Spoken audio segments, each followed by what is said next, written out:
For most Americans, the story begins in 1979 with the Iranian Revolution and the hostage crisis. A group of revolutionary university students took over the American embassy in Tehran and held 52 diplomats hostage for 444 days. To help burn this into the American narrative, the news show Nightline was created with a nightly tally of the number of days since the crisis started. But to really understand, we have to go back to 1953, which is where the story begins for most Iranians. This was the year that the U.S. overthrew Iran's democracy and installed the Shah, a pro-U.S. dictator. In 1951, Dr. Mohammad Mossadegh was the first elected official who was appointed as Prime Minister of Iran by popular demand. He saw that the wealth needed to build Iran was leaving the country because over the past 50 years, its vast oil reserves were under British control at the hands of the Anglo-Iranian Oil Company, later to become BP, or British Petroleum. So Mossadegh became hugely popular for nationalizing the oil industry and taking back the oil. Hugely popular at home, but quite unpopular with the British government. Britain took Iran to the World Court over the matter and lost. They tried to hit Iran's economy by blockading the Gulf and halting trade. They tried to convince the U.S. to assist with regime change, but then President Truman was not interested. However, when U.S. President Eisenhower took office in 1953, Britain was able to persuade him under the Cold War pretext that Mossadegh relied on Iran's Communist Party for power. The newly formed CIA was sent to engineer a coup, codenamed Operation Ajax. Iran's monarch, the Shah, returned to power.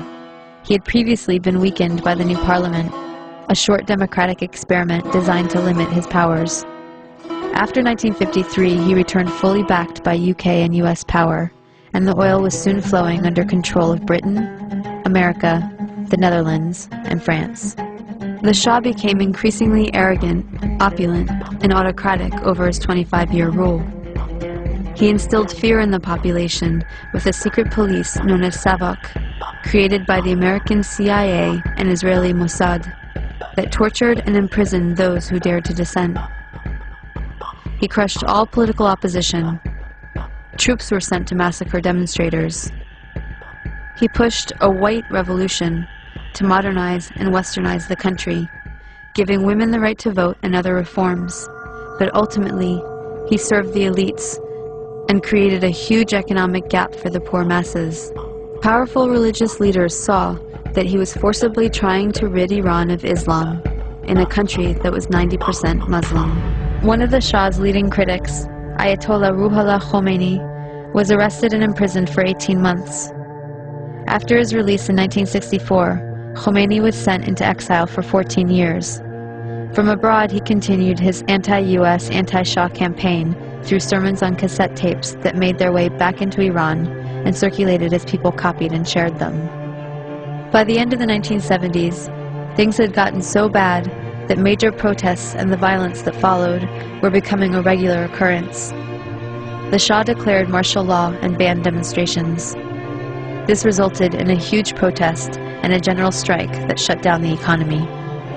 Soon over 2 million people flooded a public square in Tehran, demanding to remove the Shah and for Khomeini to return, and that is exactly what happened. One important thing to note is that the CIA orchestrated the 1953 coup out of the very same American embassy in Tehran that was later the site of the hostage crisis, right after the Shah was overthrown by popular revolution in 1979. The students were convinced that once again, the U.S. had plans to overthrow their revolution.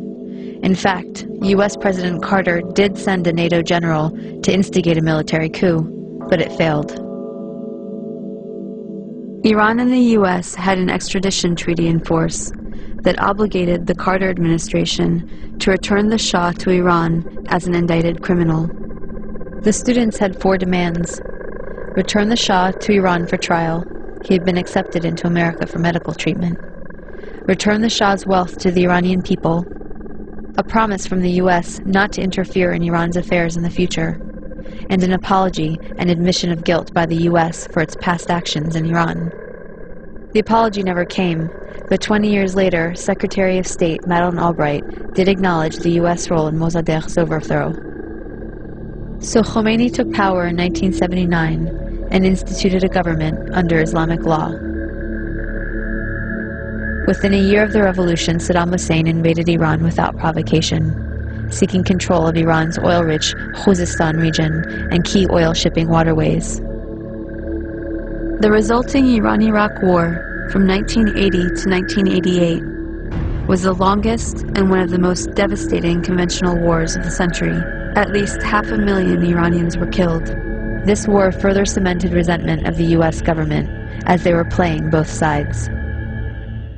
On one hand, they were supporting Iraq, providing money, technology, and intelligence, including satellite photography, to help Iraqi bombing raids.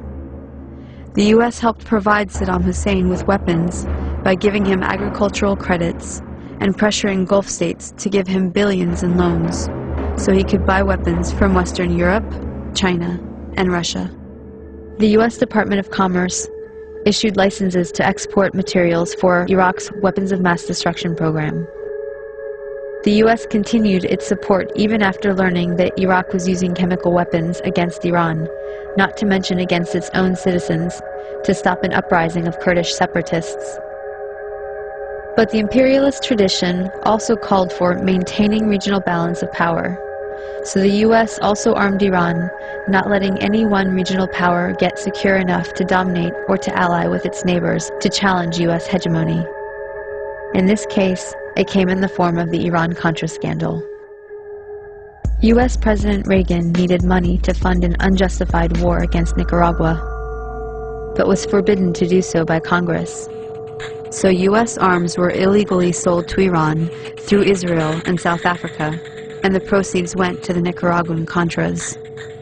This allowed Reagan to get around Congress to support a campaign of kidnap, rape, torture, and murder for which the U.S. was convicted by the World Court for unlawful use of force.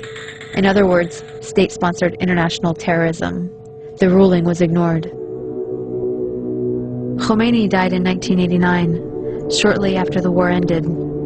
He promised democracy, but essentially had become the next dictator.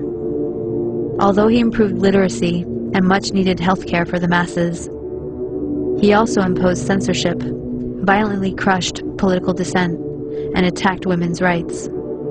Instead of the Savak, the people now had the Revolutionary Guard to fear. Since then, Iran has been an oppressive theocracy. Khomeini was replaced by Khamenei, who remains supreme leader to this day. As a test of fairness, we might imagine that Iran invaded and occupied Canada and Mexico, and had aircraft carriers sitting in the Caribbean. Imagine then if Iran had the power to label the U.S. the axis of evil and cut us off from the rest of the world, and then threatened to attack us if we didn't stop generating nuclear power. What if Iran had overthrown the U.S. government 50 years ago and installed a dictator friendly to Iranian interests, who kept it in power for 25 years?